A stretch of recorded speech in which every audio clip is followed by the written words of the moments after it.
నాకు చిన్న డౌట్. ఇప్పుడు కరెంట్ బిల్ వస్తుంది, కరెంట్ బిల్ ఇంత టైంలో కట్టకపోతే ఫైన్ వేస్తారు. బ్యాంక్ లో ఈఎంఐలు ఉంటే ఒకవేళ దానికి కట్టకుంటే ఫైన్ వేస్తారు. ఈ అధికారులు మా ప్రజా సమస్యల్ని తీర్చకపోతే మేమేం చేయాలా? వాళ్ళ అధికారులు లేదా? అధికారులకి ఇప్పుడు ప్రెసెంట్ మేము ఎంతమంది కమిషనర్ కంప్లైంట్ ఇచ్చినా కూడా ఆధునిక కమిషనర్లు మారినారు. వాళ్ళు వాడే లగ్జరీ కార్లు మారినాయే తప్ప మా ఏరియా సమస్య మాత్రం తిరగడం లేదు. మా ఏరియాలో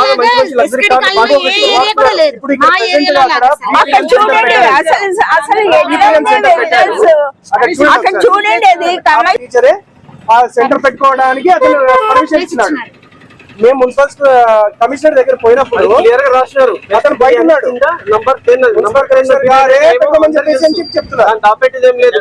బోర్డు కూడా ఫోటో తీసుకోండి. కాదండి, వెల్డింగ్ షాప్స్ కి 3 ఫేజ్ కరెంట్ ఇస్తారా, సింగిల్ ఫేజ్ కరెంట్ ఇస్తారా?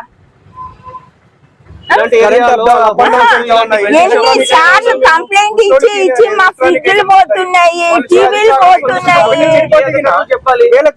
ప్రభుత్వం అని మన సీఎం గారు అంటారు, ఇది మంచి ప్రభుత్వం అని మన సీఎం గారు డిప్యూటీ సీఎం గారు చెప్తుంటారు. ఇది మంచి ప్రభుత్వం, ఇదే మంచి ప్రభుత్వం. అధికారులు పట్టించుకోకపోతే ప్రజా సమస్యలు తీర్చకపోతే ఎంత మంచి కమిషనర్ పట్టించుకోవడం లేదు. ఎమ్మెల్యే గారు చెప్తే టీవీ దగ్గర వెళ్ళమంటారు, టీవీ దగ్గర పోతే ఆయన పట్టించుకోవడం లేదు. ఈ ఏరియాలో సచివాలయం ఉండి కూడా వేస్తారు. ఎవరు తీసుకోవాలి? మేము మా సమస్యలు ఎవరు తీరుస్తారు? ఏ అధికారి తీరుస్తారు?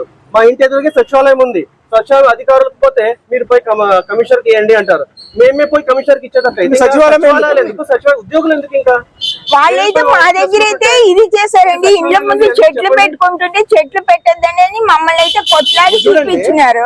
వాళ్ళ దగ్గర ఏం చేస్తున్నారు చెప్పండి? ఎట్లా నిలబడినారు చూడండి, అక్కడ టీ స్టాల్ దగ్గర అది చూడండి, ఎట్లా బండ్లు వేసుకుని ఎట్లా నిలబడినారు. స్కూల్ పిల్లలు పోతుంటారు. మా ఇల్లది, మా ఇంటి పక్కన అక్కడ ఒకతను, అతని పేరు ఏదో ఉందండి, అతనైతే టీ స్టాల్ పెట్టుకోవడానికి, తర్వాత అక్కడ కాలువ పైన ఫ్రిడ్జ్లు పెట్టుకోవడానికి పర్మిషన్ ఇచ్చేసాడు. అతను ఏమని చెప్పామంటే మేము మా ఇష్టం మేము ఎట్లా పెట్టుకుంటాం, ఎవరు నన్ను అడిగిన కానీ చెప్పినట్టు.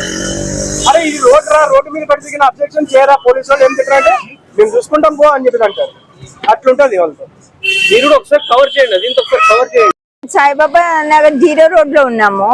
మా లైన్ లో అన్ని welding shops, servicing centres, bike repairs ఇవి ఎక్కువ ఉన్నాయి. వాటి వల్ల మేము అంతా ఫేస్ చేస్తున్నాం. ఎలక్ట్రిసిటీ ఏమో ఎక్కువ ఫ్లక్చుయేషన్స్ వస్తుంది. రాత్రి 9-9:30 అయినా వాళ్ళు బంద్ చేయరు అనమాట వెల్డింగ్ షాప్స్. మాకేమో పొల్యూషన్ వస్తుంది. దాంతో పెద్దవాళ్ళు ఉన్నారు, ఏజ్డ్ పర్సన్స్ 70 years 68 అట్లా. మళ్ళీ హెల్త్ ఇష్యూస్ వస్తున్నాయి. దగ్గు జ్వరం వచ్చిందంటే తగ్గట్లేదు. వాళ్ళకి చెప్పి మేము చాలా సఫర్ అవుతూనే ఉన్నాము. ఇంకొకటి అక్కడ గ్యాస్ వెల్డింగ్ షాప్ ఉంది. 1.5 year బ్యాక్ గ్యాస్ ఇదైంది అనమాట, సిలిండర్ ఫెయిల్ అయింది. అప్పుడు ఒకటి పెద్దది ఐరన్ వచ్చి మా ఇల్లు అదనమాట అక్కడే పక్కనే వచ్చి పడింది అనమాట. అప్పుడు మేము కౌన్సిలర్ కి కంప్లైంట్ ఇస్తే ఏమన్నాడు, మేము కాలువలు వేపిస్తాము తీపిస్తాము అని చెప్పేసి బాగున్న కాలువలన్నీ తీసి చేశాడనమాట. ఆ రోజు వద్దు అవసరం లేదన్నా కూడా లేదు మేము వెల్డింగ్ షాప్స్ తీపిచ్చేస్తాము, ఏది కాలువలు వేస్తే అని చెప్పి వేపించాడనమాట. వాళ్ళు తీసింది లేదు, పెట్టింది లేదు, చేసింది లేదు. మళ్ళీ యథా ప్రకారం ఇది. ఇప్పుడు చూడండి మీరు, అక్కడి నుంచి ఇక్కడ దాకా బైకులు ఈ 10 days కంప్లైంట్ ఇవ్వబట్టి కొంచెం ఇది ఉన్నాయి.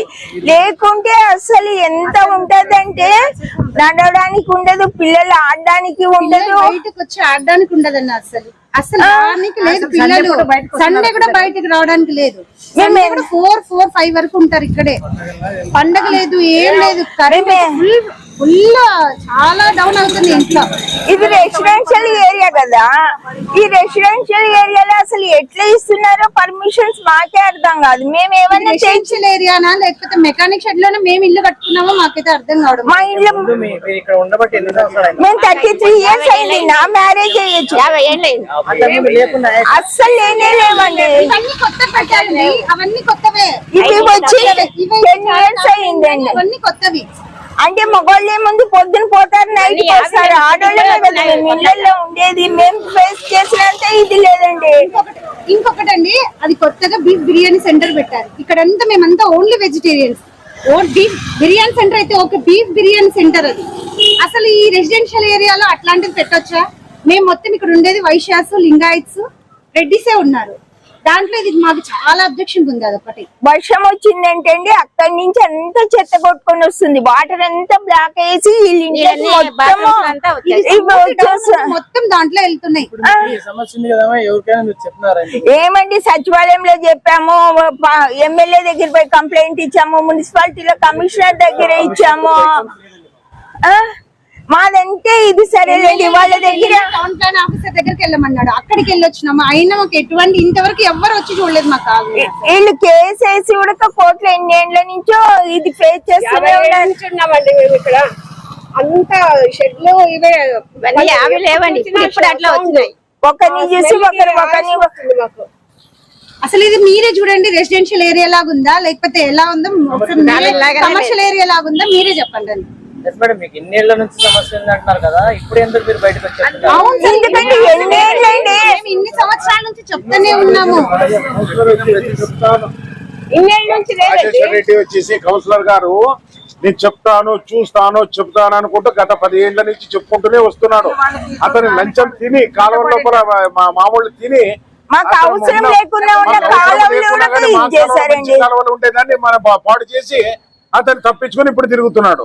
సమస్య ఇది ఉండేది, ప్రెస్ మీట్ ముందర పెడుతున్నాం రండి అంటే మాకు సంబంధం లేదు, మీరు ఎవరితోనే చెప్పుకోండి అంటున్నాడు. నాకైతే కాలువలు ఫుల్ వేయకండి అంటారు, వాళ్ళంతా కాలువ మీద వేస్తున్నారు, అది పర్వాలేదు వాళ్ళకి. అసలు మా ఇళ్ళ ముందు చెట్లు పెడుతుంటే చెట్లు పిల్లలకి కానీ ఇక్కడ సమస్యలు అయితే అక్కడ గ్యాస్ వెల్డింగ్ నుంచి వచ్చే స్మోక్ కానీ చాలా సమస్యలు వస్తా ఉన్నాయి. ఇంటి ఎదురుగా కూర్చోడానికి కూడా ప్రాబ్లం అండి. మా ఇంటి ఎదురుగానే ఉంది, మా ఇంటి ఎదురుగానే షాప్ ఉంది. అసలు పిల్లలు మేము బయటికి రావడానికి లేదు. అసలు ఇక్కడ నుంచి కాలేజ్ పిల్లలు వస్తారు, అక్కడ నుంచి సాయి కాలేజ్ దగ్గర నుంచి ఇట్లా వెళ్తూ ఉంటారు. ఆ పిల్లలు ఆడోళ్ళు గానీ మగవాళ్ళు గానీ పోవాలంటే కూడా చాలా ఇబ్బంది. ఇంకోటి ఏమంటే ఈ మూలకి ఒక టీ స్టాల్ ఉంది, ఆ మూలకి ఒక టీ స్టాల్ ఉంది.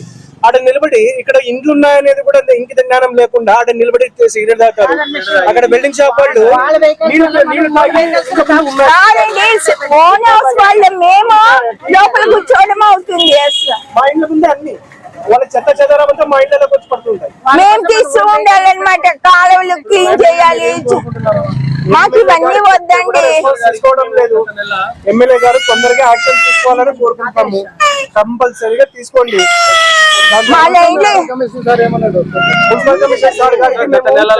గత నెలలో నవంబర్ 4వ తారీఖు 12 to 2 o'clock మీరు ఒక్కసారి సాయిబాబా గుడి దగ్గర నుంచి మీ సచివాలయం దగ్గరకు వస్తే మీరు రావడానికి ఎంత ఇబ్బంది పడతారో మీకే అర్థమవుతుంది సార్ అని చెప్పేసి నేను చెప్తే, సార్ పొద్దున 5 గంటలకి 7 గంటలకి అట్లా వస్తే ఏముంటారు అక్కడ? మీ కంప్లైంట్ ఇస్తున్నాం కదా, ఇస్తున్నామని అప్పటి నుంచి కొంచెం బైకులు అవన్నీ తక్కువకి అవుతున్నాయి. లేకుంటే అసలు ఏందండి నడవడానికి ఉండదు. ఆడవాళ్ళు బయటికి తిరగాలంటే కష్టమైపోతా ఉంది, పిల్లలు తిరగాలంటే కష్టమైతా ఉంది. ఒక స్పీడ్ బ్రేకర్లు లేవు, ఏమి లేవు. మున్సిపల్ లో వచ్చినాము, ఎమ్మెల్యే గారికి కూడా 2 సార్లు పోయి అడిగి వచ్చాము. కమిషనర్ గారికి కంప్లైంట్ ఇచ్చినాం సార్. ఆయన ఉండేసి 2-3 రోజులు వచ్చి చూస్తాం సార్ అన్నారు. ఈ రోజు డిసెంబర్ 3వ తారీఖు, అంటే నెల అయింది. ఇంతవరకు ఆయన వచ్చి చూసింది టెంపరీ సొల్యూషన్ కావాలి వద్దండి. మాకు టెంపరీ సొల్యూషన్ మాకు వద్దు. ఈ రోజు చెప్పినామని చెప్పేసి వాళ్ళ రోజులు వాళ్ళు లోపల ఉండి మళ్ళీ వారం తర్వాత మళ్ళీ వాళ్ళు బయట ఉంటారు. మేము